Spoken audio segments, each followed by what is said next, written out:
Have you ever noticed how some people seem to understand exactly what's happening in a room, even when no one is saying anything? They pick up on invisible tensions, notice subtle shifts in mood, and know when someone needs space or support. It's not magic, it's not luck. It's a skill that anyone can develop, and today we're going to explore what these people notice that most completely miss. Alan Watts, the philosopher who brought Eastern wisdom to the West, had profound insights about consciousness and presence that connect directly with what we now call emotional intelligence. And if you pay attention to what I'm going to share in the next few minutes, your way of relating to people might change forever. But before we continue, subscribe to the channel and hit the bell so you don't miss any new content. Leave your like down below and tell me in the comments, has this happened to you? Do you know someone who perceives things that others don't see? Comment there because I want to know your experience. The first thing emotionally intelligent people notice is what's not being said. While most focus only on words, these people pay attention to tone of voice, body language, pauses, and silences. Watts talked about the importance of the space between notes in music, saying that without silence, there would be no melody. The same applies to human conversations. When someone says everything is fine, but their shoulders are tense, their eyes avoid contact, and their voice sounds forced, the emotionally intelligent person catches this dissonance. They don't accept words at face value because they understand that human communication is much more than what comes out of the mouth. They perceive the energy behind the words, the unexpressed emotion pulsing beneath the surface. And here's the secret. They don't force the person to open up. They simply create a safe space where truth can emerge naturally when it's ready. That's wisdom, not just social skill. They also notice their own emotional patterns and triggers with impressive clarity. Watts always emphasized self-knowledge, saying we cannot understand the world if we don't first understand ourselves. The emotionally intelligent person has developed this internal awareness. When something irritates them, they don't just react automatically. They observe the irritation arising, recognize the pattern, and understand where it comes from.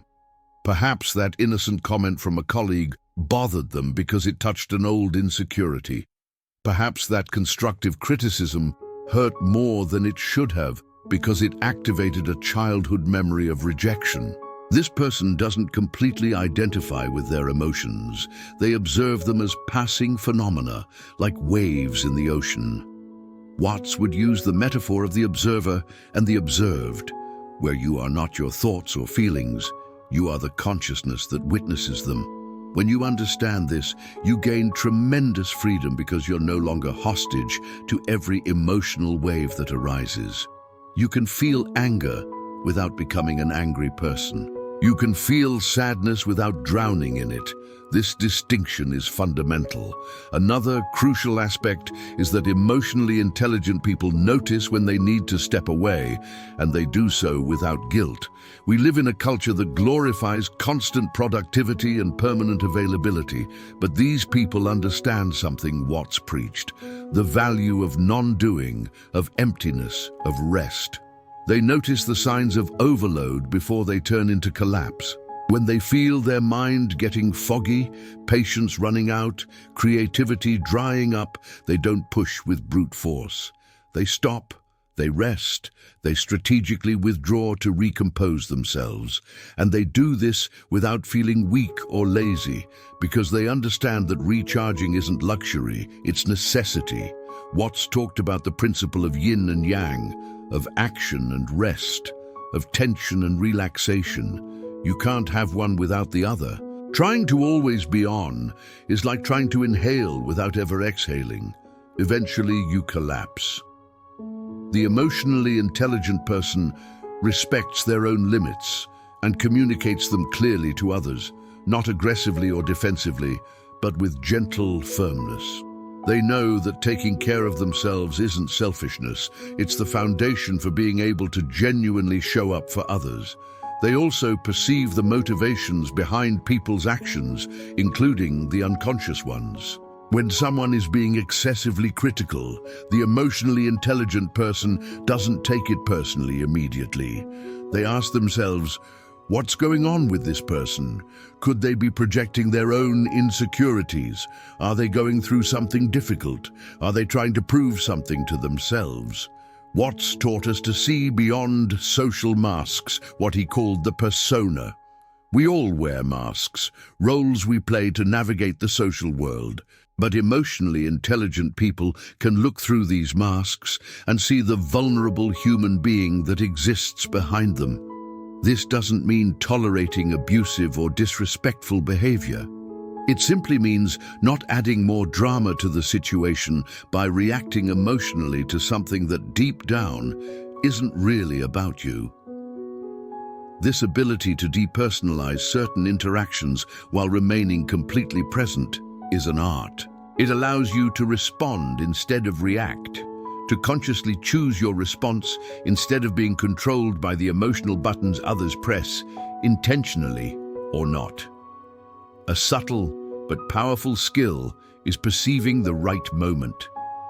Not just what to say, but when to say it. Not just offering help, but knowing when help is welcome and when it would be invasive. Watts had a deep understanding of timing, of the natural flow of things. He talked about Wu Wei, the Taoist concept of action without effort, of moving in harmony with the present moment instead of against it. Emotionally intelligent people have developed this sensitivity. They know there are times to speak and times to be silent. Moments to push and moments to pull back, situations where your presence helps and situations where the best gift is giving space. This isn't a skill you learn from a textbook. It's a sensitivity that develops through mindful attention, through the constant practice of being present and attuned to what's happening around you. It's like learning to surf. You don't control the waves, you learn to feel their rhythm and move with them. When you try to force timing, things become tense and artificial. When you attune to it, everything flows with natural elegance. Emotionally intelligent people also perceive the impermanence of everything, including their own emotional states. This is Buddhist wisdom that Watts frequently shared. Everything changes, nothing is permanent, everything flows. When they're going through a difficult time, they don't despair completely because they know this too shall pass. When they're on top of the world, they appreciate without clinging because they know this will also change.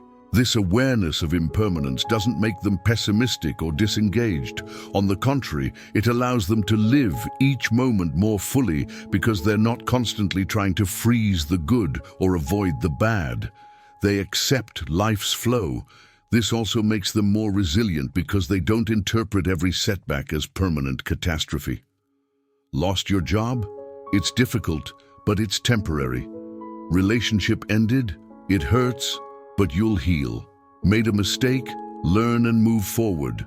This perspective doesn't minimize pain, but contextualizes it within a larger view of life as a dynamic and ever-changing process. Watts would say that trying to hold on to any moment, whether good or bad, is like trying to grasp water with closed hands. The more you squeeze, the more escapes. The wisdom is in letting it flow.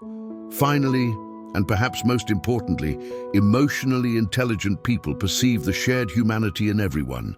They understand that beneath all superficial differences, we're all navigating the same fundamental fears, the same desires, the same struggles. Watts had a deeply non-dual vision of existence. He constantly reminded us that the separation between self and other is largely an illusion. We are all expressions of the same universal consciousness, of the same vital energy pulsing through all existence. When you truly internalize this, not on an intellectual level, but on a visceral level, your compassion naturally expands. You don't need to force yourself to be empathetic. You simply are because you recognize yourself in the other. When someone is suffering, you feel it because on some deep level, you know that suffering could be yours, or already was, or will be. When someone is celebrating, You genuinely rejoice because their joy is also, in a way, your joy. This isn't sappy sentimentality. It's a deep understanding of the interconnection of everything. And from this understanding naturally arises kindness, patience, forgiveness, and love. Not as moral obligation, but as spontaneous expression of who you really are when you remove the layers of conditioning and fear that make us feel separated from each other. Developing emotional intelligence isn't about adding more techniques or strategies to your toolbox. It's about removing the obstacles that prevent you from perceiving what's already always present. It's about awakening to the wealth of information that exists in each moment, in each interaction, in each emotion that arises and passes. Watts would say, you don't need to become someone different. You just need to recognize who you really are beneath all the stories you tell about yourself. And when you do this, when you become truly present with yourself, you automatically become more present with others. You perceive more, understand more, feel more, and paradoxically, suffer less because you're not constantly at war with reality as it is. You learn to dance with life instead of fighting against it. And that, in the end, may be the truest definition of emotional intelligence, the ability to be fully alive in the present moment, aware of both your inner and outer world, responding to life with wisdom, compassion, and authenticity. It's not about being perfect, it's about being real, and in that raw, honest reality, you find something far more valuable than perfection. You find the freedom to be truly human. There's another aspect that emotionally intelligent people catch easily, and it's something most people miss.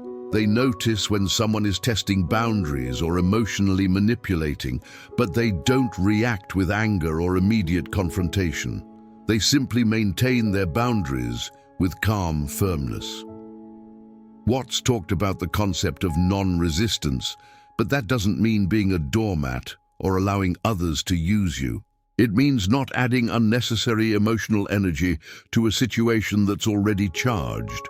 When someone tries to manipulate through guilt, these people recognize the pattern instantly. They feel that sensation in their stomach, that discomfort that arises when something isn't aligned. But instead of exploding or giving in out of discomfort, they pause, they breathe, they observe what's happening without letting themselves be swallowed by the dynamic. They can say no without elaborate justifications, without over-explaining themselves, without feeling they need to convince the other person that their no is valid. Their no is complete in itself. This disorients manipulators because they depend on you entering the emotional game, on you feeling guilty or defensive. When you simply remain centered and clear, without drama, without excessive emotion, just firm and calm, the manipulation attempt loses its power. You're not fighting against it, you're simply not participating. And that, as Watts would teach us, is true power. Not needing to prove anything, not needing to win, just being unshakable in your own truth. These people also have a remarkable ability to notice when they're being authentic and when they're playing a role. Have you ever caught yourself saying yes when you wanted to say no? Laughing at a joke you didn't find funny, agreeing with an opinion you don't share just to avoid conflict? We all do this sometimes, but emotionally intelligent people have developed an internal radar that fires when they're being false with themselves. They feel the dissonance between what they're expressing externally and what they're feeling internally. And instead of ignoring this discomfort, they pay attention to it. Watts had a powerful phrase about this: you cannot be sincere if you're not willing to be unpopular. Authenticity sometimes means disappointing people, means not meeting expectations, means revealing parts of you that may not be approved or understood. But the emotionally intelligent person understands that living an inauthentic life is too high a price to pay for others' approval. They prefer to be genuinely themselves and be rejected than to be accepted for a false version of who they are. This doesn't mean being rude or insensitive. You can be authentic and still kind. You can be honest and still compassionate. You can disagree and still respect. The key is valuing the truth of your internal experience above external validation. When you do this consistently, something magical happens. The right people start appearing in your life. Those who appreciate who you really are, not who you pretend to be. And relationships become deeper, more real, more satisfying because they're built on a foundation of mutual truth. Another thing rarely talked about. Emotionally intelligent people notice when they need to ask for help, and they do so without shame. We live in a culture that idolizes self-sufficiency, that sees asking for help as weakness. But Watts would remind us that we are fundamentally interdependent beings. The idea of a completely separate and independent self is a fiction. You depend on the farmer who grows your food, the driver who transports your products, the teacher who educated you, the parents who raised you. You are a point of intersection of countless relationships and dependencies. Recognizing this isn't weakness, it's wisdom. Emotionally intelligent people don't have this neurotic need to prove they can do everything alone. When they're struggling, they say, "I need help." When they don't know something, they admit, "I don't know." When they're overwhelmed, they delegate. This doesn't diminish their value, it demonstrates maturity. They understand that vulnerability is actually a form of strength because it requires courage to admit you don't have all the answers, that you're not invincible, that you're human. And this honesty creates deeper connections because it gives others permission to also be vulnerable. When you admit your limitations, you're not diminishing yourself, you're humanizing yourself. And paradoxically, this makes people respect you more, not less, because we all know on some level that perfection is a mask. What really connects us to each other is our shared humanity, our shared vulnerability, our shared struggle of simply being here, doing the best we can. Emotionally intelligent people have also developed the ability to notice and validate emotions in others without trying to fix them immediately. This is harder than it sounds. When someone you care about is suffering, the natural impulse is to want to eliminate that pain as quickly as possible. You offer solutions, give advice, try to distract the person or minimize the problem by saying it's not that bad. But Watts would teach us that this impulse to fix comes from our own discomfort with the other's pain, not necessarily from what the person needs. Sometimes people don't need solutions. They need to be seen and heard in their pain. They need someone to witness their suffering without judgment, without trying to make it disappear, without being afraid of it. The emotionally intelligent person can sit with someone in their sadness without the urgent need to make them stop crying. They can hear someone's anger without getting defensive or without trying to convince the person they shouldn't feel that way. They understand that validation isn't agreement. You can validate someone's feeling by saying, "I see that you're really hurt," without necessarily agreeing that the situation justifies that level of pain. You're simply acknowledging that for this person in this moment, the pain is real. And this acknowledgement, this simple validation, often has more healing power than any advice or solution you could offer. Because what most people need first is to feel understood. And only after that can they begin thinking about solutions. When you jump straight to fixing, you inadvertently communicate that the person's feelings are a problem that needs to be eliminated, rather than a valid human experience that deserves to be acknowledged. There's also a subtle perception about relationship patterns that emotionally intelligent people develop over time. They begin to notice their own repetitive patterns, always attracted to the same type of problematic person, always ending up in similar dynamics, always finding themselves in the same kind of conflict. Watts talked about the concept of samsara, the cycle of repetition, and how awakening is essentially breaking these unconscious patterns. When you begin to see your patterns, you gain the power to choose something different. The emotionally intelligent person notices, wait, I've lived this before. I know this feeling of desperately trying to earn approval from someone emotionally unavailable. I recognize this impulse to sacrifice myself completely for someone who doesn't reciprocate. I felt this toxic mixture of excitement and anxiety that I confuse with love. And by recognizing the pattern, they can pause before diving headfirst again. They can ask themselves, what is this pattern trying to teach me? What old wound am I trying to heal through this dynamic? What unmet need am I seeking to satisfy in the wrong way? These are difficult questions that require courage to face. It's much easier to blame others, to say you're unlucky in love, that people are all the same. But true emotional maturity comes when you take responsibility for your part in the dance, when you recognize that if the same drama keeps repeating with different people, maybe you're the common denominator. And this isn't to cruelly blame yourself, it's to empower yourself. Because if you're part of the problem, you can also be part of the solution. You can make different choices. You can heal those old wounds. You can break the cycle. But first you need to see it clearly, without denial, without excuses, just with compassionate honesty.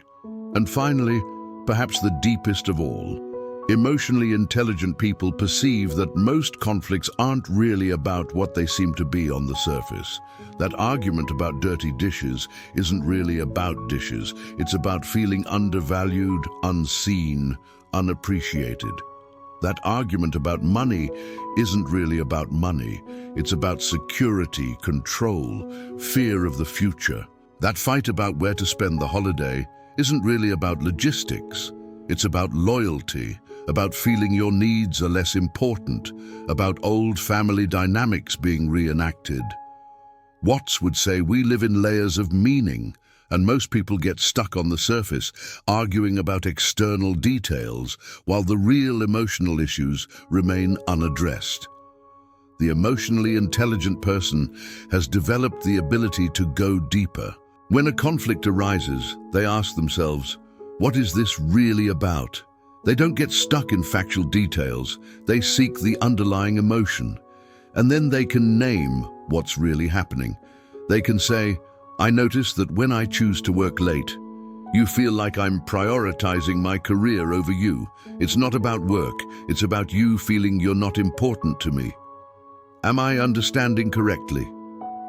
And suddenly, the conversation shifts completely. Because now you're talking about the real thing, not the superficial symptom. This doesn't guarantee the conflict will be resolved easily, but at least it guarantees you're discussing the true problem. And that's already halfway to a genuine resolution. Most relationships suffer, not because people don't love each other, but because they can't communicate the real needs and fears beneath their behaviors. They get stuck in a cycle of misunderstandings, each thinking the other simply doesn't care, when in fact both are scared and hurt and expressing themselves in ways the other can't understand. Breaking this cycle requires someone willing to dive deeper, to name the real emotions, to be vulnerable about what they're really feeling. And that is emotional intelligence in its most practical and transformative form.